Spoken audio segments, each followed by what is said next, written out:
ಇತ್ತೀಚಿನ ಸಂಚಿಕೆಗಳನ್ನು ಜಾಹೀರಾತಿನ ಕಿರಿಕಿರಿ ಇಲ್ಲದೆ ನೋಡಿ.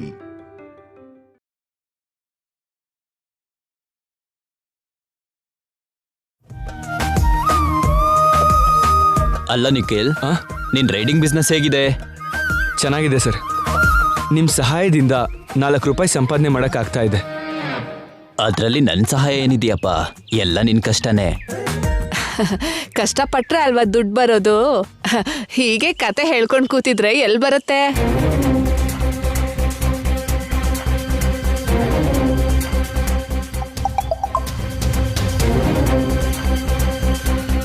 ಏನು ರೈಡ್ ಬುಕ್ ಆಯ್ತಾ?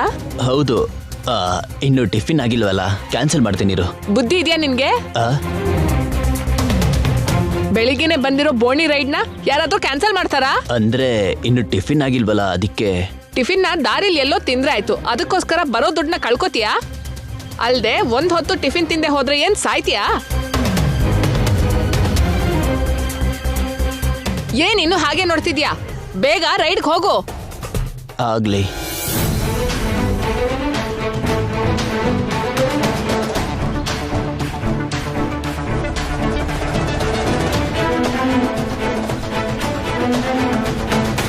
ನಮ್ ಬಾವ ಸಂಪಾದನೆ ಮಾಡೋದಕ್ಕೆ ಹುಟ್ಟಿದಾನೆ, ನನ್ನ ಅಕ್ಕ ತಿನ್ನೋದಕ್ಕೆ ಹುಟ್ಟಿದಾಳೆ. ಏನಂದ್ರೆ ತಗೊಳ್ಳಿ ನಿಮ್ ಲಂಚ್ ಬಾಕ್ಸ್. ನಿಖಿಲ್ ರೈಡಿಗೆ ಹೋಗ್ತಿದ್ದ ಹಾಗೆ ತುಳಸಿನ ನಿಧಾನಕ್ಕೆ ಮಾತಾಡಿಸಿ ಆ ಅಗ್ರಿಮೆಂಟ್ಗೆ ಒಪ್ಪಿಸ್ಬೇಕು. ಇಲ್ ನೋಡಿ, ನೀವೆಲ್ಲೇ ಇದ್ರು ಲಂಚ್ ಟೈಮಲ್ಲಿ ಇದನ್ನ ತಿನ್ಬಿಡ್ಬೇಕು, ಸರಿನಾ? ಸರಿ ತುಳಸಿ, ಬಾಯ್. ಬಾಯ್. ನಿಖಿಲ್ ಹೋಗಾಯ್ತು. ಈಗ ತುಳಸಿ ಹತ್ರ ಮಾತಾಡ್ಬೇಕು. ಅಮ್ಮ ತುಳಸಿ. ಹಾ ಹೇಳಿ. ನಿಖಿಲ್ ಬ್ರೋ ಇಲ್ವೇನಮ್ಮ? ಇಲ್ವಲ್ಲ, ಈಗಷ್ಟೇ ಹೊರಟ್ರು. ಹೌದಾ? ಹೊರಗೆ ಹೋದ್ರಾ? ಒಂದು ಮುಖ್ಯವಾದ ವಿಷಯ ಮಾತಾಡೋಕ್ ಬಂದೆ. ಮುಖ್ಯವಾದ ವಿಷಯನಾ? ಮುಖ್ಯವಾದ ವಿಷಯ ಅಂದ್ರೆ ಅದೇನಮ್ಮ, ನಿನ್ ಹಾಡಿಗೆ ಸಂಬಂಧಪಟ್ಟಿರೋ ವಿಷಯ. ಸೋಷಿಯಲ್ ಮೀಡಿಯಾದಲ್ಲಿ ನಿನ್ ಹಾಡಿಗೆ ಬಂದಿರೋ ರೆಸ್ಪಾನ್ಸ್ ನೋಡಿ ಆ ಚಾನಲ್ MD ನಿನ್ಗೆ ಸನ್ಮಾನ ಮಾಡ್ತೀನಿ ಅಂತ ಹೇಳಿದ್ರಲ್ವಾ? ಹೌದು ಹೇಳಿದ್ರು. ಅವ್ರೀಗ ನಿನಗೊಂದು ಒಳ್ಳೆ ಆಫರ್ ಕೂಡ ಕೊಡ್ತಿದಾರಮ್ಮ. ಆಫರಾ? ಹೌದಮ್ಮ. ನಿನ್ ಹಾಡಿಂದ ಅವ್ರ ಚಾನಲ್ಗೆ ತುಂಬಾನೇ ವ್ಯೂಸ್ ಬಂದಿದ್ಯಂತೆ. ಅದಕ್ಕೆ 1 year ತನಕ ಅವ್ರ ಚಾನಲ್ಗೆ ನೀನ್ ಹಾಡು ಹಾಡಿದ್ರೆ 5 ಲಕ್ಷ ರೂಪಾಯಿ ಕೊಡ್ತೀನಿ ಅಂತ ಹೇಳ್ತಿದ್ದಾರೆ. 5 ಲಕ್ಷನಾ? ಹೌದಮ್ಮ, 5 ಲಕ್ಷ. ಇನ್ನೂ ನಿಖಿಲ್ ಬ್ರದರ್ ಇದೇ ತರ ಡ್ಯೂಟಿ ಮಾಡ್ತಾ ಇದ್ರೆ 5 ಲಕ್ಷ ಸಂಪಾದನೆ ಮಾಡಕ್ಕಾಗತ್ತಾ? ಯೋಚನೆ ಮಾಡು. ನೀವ್ ಹೇಳೋದ್ ನಿಜಾನೇ, ಆದ್ರೆ ಅವ್ರ ಹಾಗೆ ಬೈಕ್ ಓಡಿಸ್ತಾ ಕಷ್ಟ ಪಡ್ತಿದ್ರೆ ನಂಗೆ ತುಂಬಾ ಬೇಜಾರಾಗುತ್ತೆ. ಅವ್ರ ಕಷ್ಟ ದೂರ ಆಗಿ ನೀನ್ ಖುಷಿಯಾಗ್ಬೇಕು ಅಂದ್ರೆ ಇದೊಂದೇ ದಾರಿ. ತಕ್ಷಣ ನಾವು ಆ MD ಹತ್ರ ಹೋಗಿ 1 year ಹಾಡು ಹಾಡ್ತೀವಿ ಅಂತ ಒಪ್ಕೊಂಡು ಅಗ್ರಿಮೆಂಟ್ ಮೇಲೆ ಸೈನ್ ಮಾಡಿದ್ವಿ ಅಂತ ಅನ್ಕೋ, ಸ್ಪಾಟ್ ಅಲ್ಲೇ 5 ಲಕ್ಷ ಕೊಡ್ತಾರೆ. ಆಗ ನಿಮ್ ಕಷ್ಟ ಎಲ್ಲ ತೀರ್ ಹೋಗುತ್ತೆ. ಸರಿ, ಹಾಗಾದ್ರೆ ಅವ್ರು ಬಂದ್ಮೇಲೆ ಅವ್ರ ಹತ್ರನೇ ಮಾತಾಡ್ತೀನಿ. ಹಾಗ ಅಗ್ರಿಮೆಂಟ್ ಮಾಡ್ಬೇಕು ಅಂದ್ರೆ ಅವ್ರು ಏನ್ ಹೇಳ್ತಾರೋ ಏನೋ. ಅವ್ರು ಏನಂದ್ರು ಕೂಡ ನೀನು ಒಪ್ಪಿಸ್ಬೇಕಮ್ಮ. ಈ ರೀತಿ ಅವಕಾಶ ಮತ್ತೆ ನಮಗ್ ಬರಲ್ಲ ಅಲ್ವಾ? ನಿಖಿಲ್ ಬ್ರದರ್ ಕಷ್ಟನ ನಿನಗೂ ನೋಡಕ್ಕಾಗಲ್ಲ ಅಲ್ವಾ? ಆ ಕಷ್ಟ ಹೋಗ್ಬೇಕು ಅಂದ್ರೆ ಈಗ ಈ ಕೆಲಸ ಮಾಡ್ಬೇಕು. ನೋಡು, ಯೋಚನೆ ಮಾಡು. ಇವಳು ಯೋಚನೆ ಮಾಡೋದಕ್ಕೆ ಶುರು ಮಾಡಿದಾಳೆ.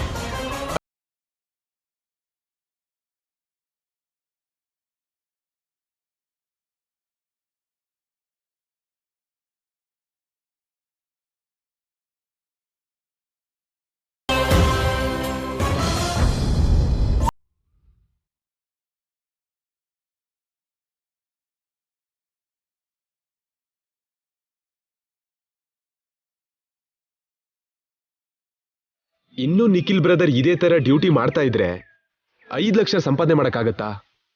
ಯೋಚನೆ ಮಾಡು.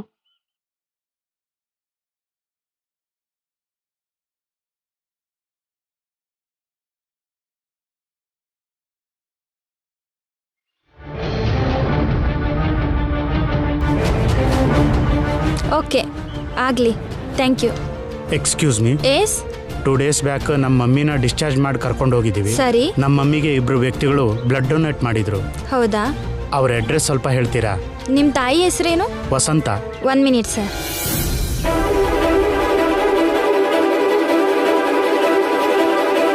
Hello sir. Okay sir. Sir ಅವ್ರ ಅಡ್ರೆಸ್ ಇಲ್ಲ, ನಂಬರ್ ಇದೆ, ನೀವು ಅವ್ರನ್ನ ಕಾಂಟ್ಯಾಕ್ಟ್ ಮಾಡಿ ಅಡ್ರೆಸ್ ತಿಳ್ಕೊಳ್ಳಿ. Okay madam, thank you. Okay sir.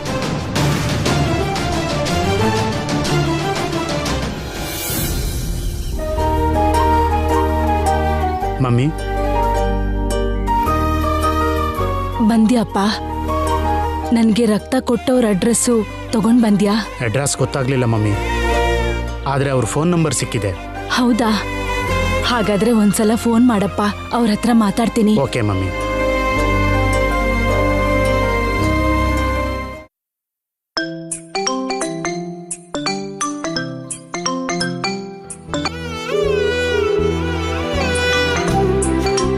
ಏನ್ರಿ ಹಾಗೆ ನೋಡ್ತಿದ್ದೀರಾ? ಯಾರು ಫೋನ್ ಮಾಡಿದ್ರು? ಅಣ್ಣ ಫೋನ್ ಮಾಡ್ತಿದ್ದಾನೆ. ಹಲೋ. ಹಲೋ, ನನ್ನ ಹೆಸರು ಅಶೋಕ್ ಅಂತ. ನನ್ನ ಮಮ್ಮಿಗೆ ನೀವು ಬ್ಲಡ್ ಕೊಟ್ಟಿದ್ರಲ್ಲ, ನೆನಪಾಯ್ತಾ? ಅಮ್ಮ ಹೇಗಿದ್ದಾರೆ ಇವಾಗ? ಚೆನ್ನಾಗಿದ್ದಾರೆ. ಅಮ್ಮ ನಿಮ್ಮ ಹತ್ರ ಒಂದ್ಸಲ ಮಾತಾಡಬೇಕು ಅಂದಿದ್ರು. ಮಾತಾಡ್ರಿ. ಸರಿ ಕೊಡಿ, ಮಾತಾಡ್ತೀನಿ. ಹಾ. ಹಲೋ.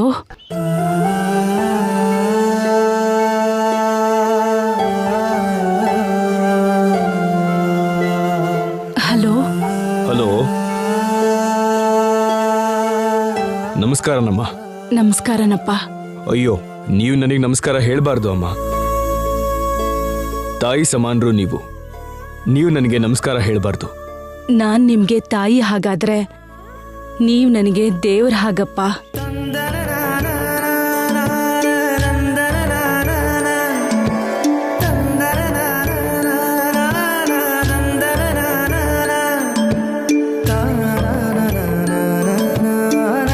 ಸಮಯಕ್ಕೆ ದೇವ್ರ ಹಾಗೆ ಬಂದು ನನಗೆ ರಕ್ತ ಕೊಟ್ಟು ನನ್ನ ಪ್ರಾಣನ ಕಾಪಾಡಿದ್ದೀರಾ.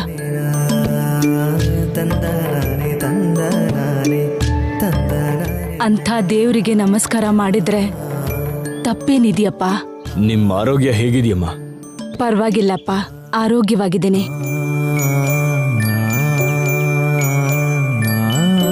ಸಮಯಕ್ಕೆ ನನಗೆ ರಕ್ತ ಕೊಟ್ಟು ನನ್ನನ್ನು ಬದುಕಿಸಿರೋ ನಿಮ್ಮಿಬ್ರನ್ನ ಕೂಡ ನೋಡಬೇಕು ಅಂತ ನಿಮ್ಮ ಮನೆಗೆ ಬರಬೇಕು ಅಂತ ಅನ್ಕೊಂಡೆ.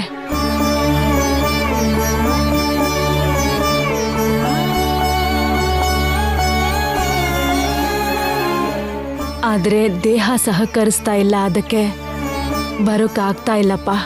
ಅಯ್ಯೋ, ಪರವಾಗಿಲ್ಲಮ್ಮ, ನೀವು ಬರದೇನು ಬೇಡ ಬಿಡಿ. ನೀವು ಆರೋಗ್ಯವಾಗಿರೋದೇನೆ ನಮಗೆ ಬೇಕಮ್ಮ.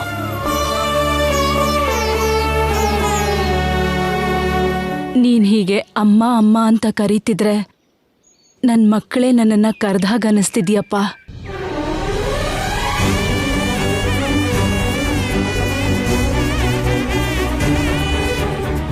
ನಾನು ನಿಮ್ಮ ಮಗ ಅಂತಾನೆ ಅನ್ಕೊಳ್ಳಿ.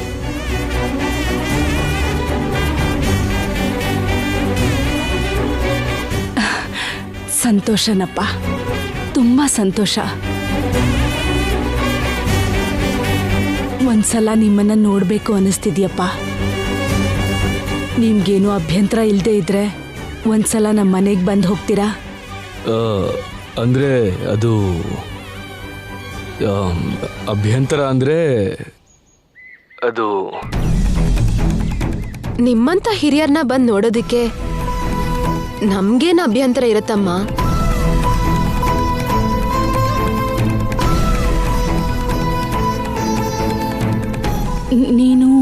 ನಾನು ನಿಮ್ ಸೊಸೆನಮ್ಮ.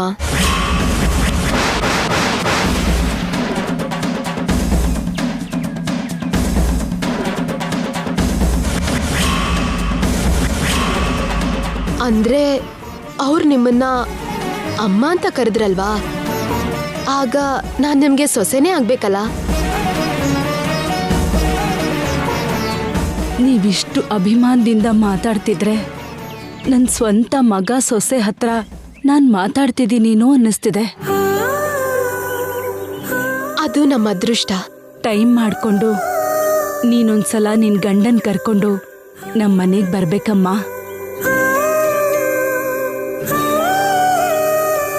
ನಿಮ್ಮನ್ನ ಕಣ್ಣಾರೆ ನೋಡೋವರೆಗೂ ನನಗೆ ತೃಪ್ತಿ ಆಗಲ್ಲ. ಬರ್ತೀವಮ್ಮ, ಬರ್ತೀವಿ, ಖಂಡಿತ ಬರ್ತೀವಿ. ಯಾವಾಗ ಬರ್ತೀವಿ ಅಂತ ಮತ್ತೆ ಫೋನ್ ಮಾಡಿ ಹೇಳ್ತೀವಿ. ಸರಿನಮ್ಮ, ತುಂಬಾ ಸಂತೋಷ. ಇಡ್ತೀನಮ್ಮ. ಸರಿ ಅಮ್ಮ.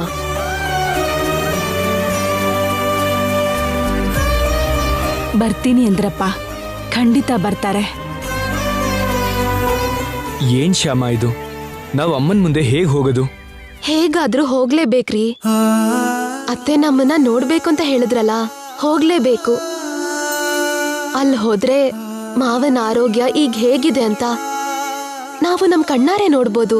ಕರೆಕ್ಟೇ ಶ್ಯಾಮ, ಆದ್ರೆ ಹೇಗೆ ಹೋಗೋದು ಅಂತ ಅರ್ಥ ಆಗ್ತಾ ಇಲ್ಲ. ನಾವ್ ಹೇಗ್ ಹೋಗೋದು ಅಂತ ಯೋಚನೆ ಮಾಡೋಣ. ನಾವು ಮಾತ್ರ ಅಲ್ಲಿ ಹೋಗ್ಲೇಬೇಕು.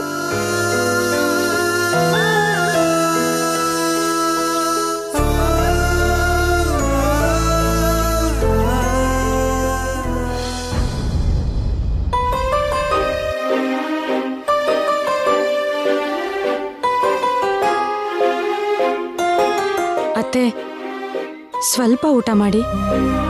ಬೇಡಮ್ಮ, ಬೇಡ. ಬೇಡ ಅಂದ್ರೆ ಹೇಗತ್ತೆ?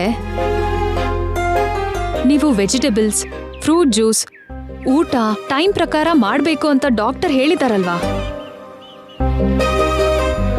ಡಾಕ್ಟರ್ ಮಾತನ್ನ ಕೇಳಿದ್ರೆ ತಾನೆ ನಿಮ್ಗೆ ಸುಸ್ತು ಬೇಗ ಕಡಿಮೆ ಆಗುತ್ತೆ. ನೀವ್ ಹೀಗೆ ಬೇಡ ಅಂದ್ರೆ ಮಾತ್ರ ನಾನು ಸುಮ್ನಿರಲ್ಲ ಅತ್ತೆ. ಡಾಕ್ಟರ್ ಹೇಳಿದ್ದನ್ನೇ ನೀವು ತಿನ್ಬೇಕು, ಕುಡಿಬೇಕು ಅಷ್ಟೇ. ಕಂದ ಅಶೋಕ್, ಏನ್ ಮಮ್ಮಿ? ನಿಮ್ಮಪ್ಪ ಹೀಗೆ ಮಂಚ ಹಿಡ್ದಾಗಿಂದ ಫ್ಯಾಕ್ಟ್ರಿ ಕೆಲಸಗಳೆಲ್ಲ ನಿಧಾನ ಆಗ್ಬಿಟ್ಟಿದೆ. ಅರುಣ್ ನೋಡಿದ್ರೆ ಫಾರಿನ್ಗೆ ಹೋಗಿದ್ದಾನೆ. ಇನ್ನು ನಿನ್ ಚಿಕ್ಕ ತಮ್ಮ ಅಂತೂ ಮನೆ ಬಿಟ್ಟೇ ಹೋಗಿದ್ದಾನೆ.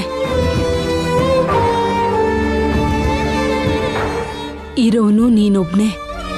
ಫ್ಯಾಕ್ಟ್ರಿ ವ್ಯವಹಾರ ಎಲ್ಲ ನೀನೊಬ್ನೇ ನೋಡ್ಕೋಬೇಕು.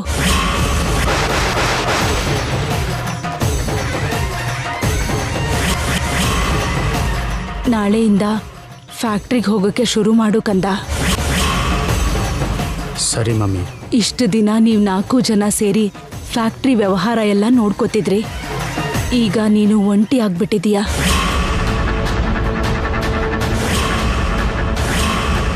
ಒಬ್ಬನ ಮೇಲೇನೆ ಇಷ್ಟೊಂದು ಭಾರ ಹೊರಿಸ್ಬೇಕಾಗಿದೆ. ಆದರೆ ಬೇರೆ ದಾರಿ ಇಲ್ಲ.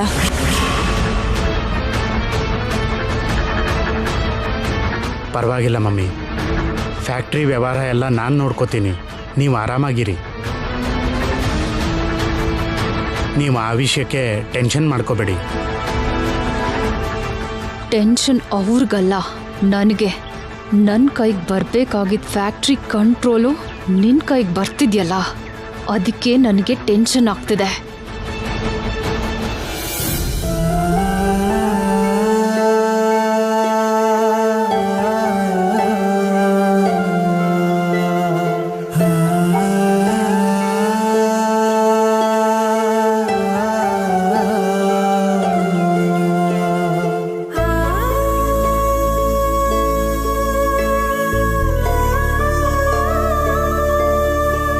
ತಿನ್ನಿ ಅತ್ತೆ.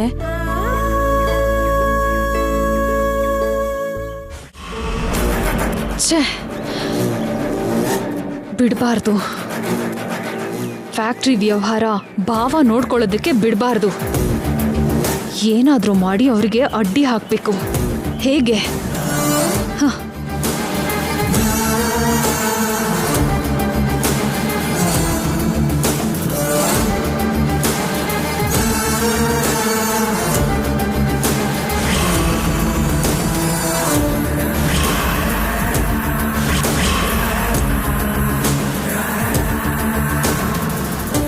ಎಸ್, ಕಲ್ಕತ್ತಾಲಿರೋ ಮ್ಯಾನೇಜರ್ಗೆ ಕಾಲ್ ಮಾಡಿ ಅಲ್ಲಿರೋ ಬ್ರಾಂಚಲ್ಲೇನೋ ಪ್ರಾಬ್ಲಮ್ ಇದೆ ಅಂತ ಹೇಳಿ ಭಾವನ ಅಲ್ಲಿಗೆ ಹೋಗೋ ಹಾಗೆ ಮಾಡ್ತೀನಿ.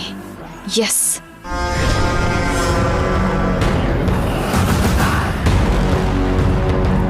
ಹಲೋ,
ಹಲೋ, ಯಾರು? ನಾನು ವರ್ಮಾ ಅವ್ರ ಹೆಂಡತಿ ಮಾತಾಡ್ತಿದ್ದೀನಿ. ಪರವಾಗಿಲ್ಲ, ಹೇಳಿ.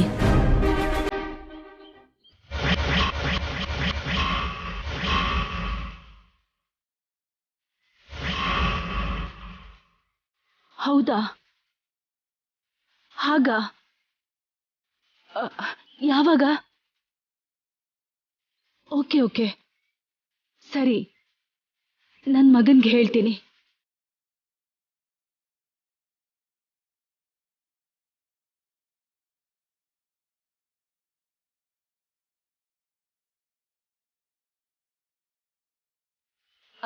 ನೀವೇನ್ ಗಾಬರಿ ಆಗ್ಬೇಡ್ರಿ.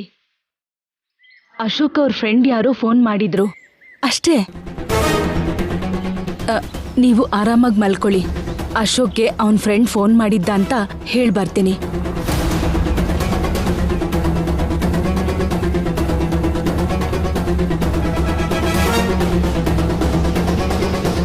ಅಶೋಕ್, ಕಂದ ಅಶೋಕ್. ಅಶೋಕ್, ಏನ್ ಮಮ್ಮಿ? ಕಲ್ಕತ್ತಾ ಬ್ರಾಂಚ್ ಮ್ಯಾನೇಜರ್ ಈಗಷ್ಟೇ ನಿಮ್ ಡ್ಯಾಡಿ ಫೋನ್ಗೆ ಕಾಲ್ ಮಾಡಿದ್ರು. ಹೌದಾ? ಯಾಕೆ ಮಾಡಿದ್ರು? ಅಲ್ಲಿರೋ ಬ್ರಾಂಚಲ್ಲಿ ಏನೋ ಪ್ರಾಬ್ಲಮ್ ಶುರುವಾಗಿದೆಯಂತೆ. ವರ್ಕರ್ಸ್ಗೂ ಮ್ಯಾನೇಜರ್ಸ್ಗೂ ಮಧ್ಯೆ ಏನೋ ಗಲಾಟೆ ಆಯ್ತಂತೆ.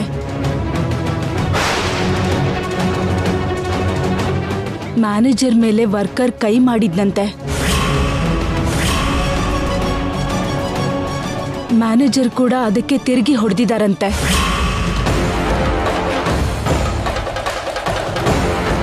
ವರ್ಕರ್ಸ್ ಎಲ್ಲರೂ ಸೇರಿ ಸ್ಟ್ರೈಕ್ ಮಾಡ್ತೀವಿ ಅಂತ, ಪೊಲೀಸ್ ಕಂಪ್ಲೇಂಟ್ ಕೊಡ್ತೀವಿ ಅಂತ ಹೆದರಿಸ್ತಿದಾರಂತೆ. ನೀನ್ ತಕ್ಷಣ ಹೋಗದೆ ಇದ್ರೆ ಮ್ಯಾಟರ್ ತುಂಬಾ ಸೀರಿಯಸ್ ಆಗೋ ಹಾಗಿದೆಯಂತೆ. ಅಯ್ಯಯ್ಯೋ, ಇದೇನತ್ತೆ ಹೀಗಾಗೋಯ್ತು? ಬಾವ ಹೋಗದೆ ಇದ್ರೆ ಅಲ್ಲಿ ಪ್ರಾಬ್ಲಮೇ ಸಾಲ್ವ್ ಆಗಲ್ಲ. ಅವ್ರು ಹೋಗಿ ಪೊಲೀಸ್ ಕಂಪ್ಲೇಂಟ್ ಕೊಟ್ರು ಅಂದ್ರೆ ತುಂಬಾ ದೊಡ್ಡ ವಿಷಯ ಆಗುತ್ತೆ. ಅಷ್ಟು ದೂರ ಹೋಗದೆ ಇರ್ಬೇಕು ಅಂದ್ರೆ ಭಾವ ಈಗ್ಲೇ ಹೊರಡ್ಬೇಕು. ಹೌದು ಐಶ್ವರ್ಯ, ನಾನು ಈಗಲೇ ಹೊರಡ್ತೀನಿ. ಇನ್ 2 hours ಅಲ್ಲಿ ಕೋಲ್ಕತ್ತಾ ಫ್ಲೈಟ್ ಇದೆ. ನೀವ್ ಲಗೇಜ್ ಪ್ಯಾಕ್ ಮಾಡ್ಕೊಳ್ಳಿ, ನಾನ್ ಫ್ಲೈಟ್ ಟಿಕೆಟ್ ಬುಕ್ ಮಾಡ್ತೀನಿ. ಸರಿ ಐಶ್ವರ್ಯ. ವೈದೇಹಿ, ಬಾ, ಬ್ಯಾಗ್ ರೆಡಿ ಮಾಡಬೇಕು. ಹಾ ಸರಿ, ಬನ್ನಿ.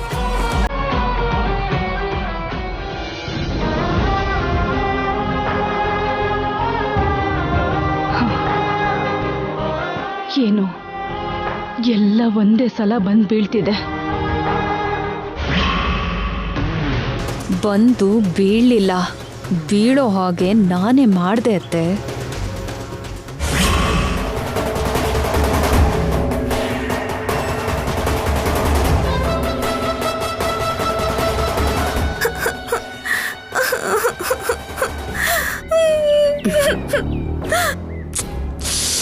ಏಯ್, ಬಾಯ್ ಮುಚ್ಚೋ.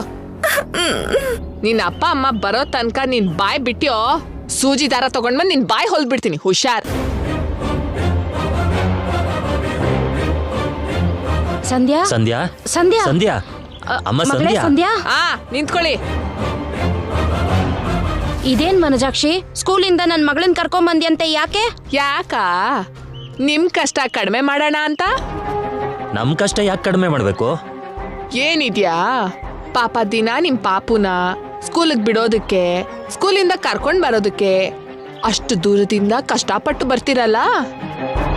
ನಾಳೆಯಿಂದ ನಿಮ್ ಪಾಪುಗೋಸ್ಕರ ನೀವು ಸ್ಕೂಲ್ಗೆ ಹೋಗೋದ್ ಬೇಡ.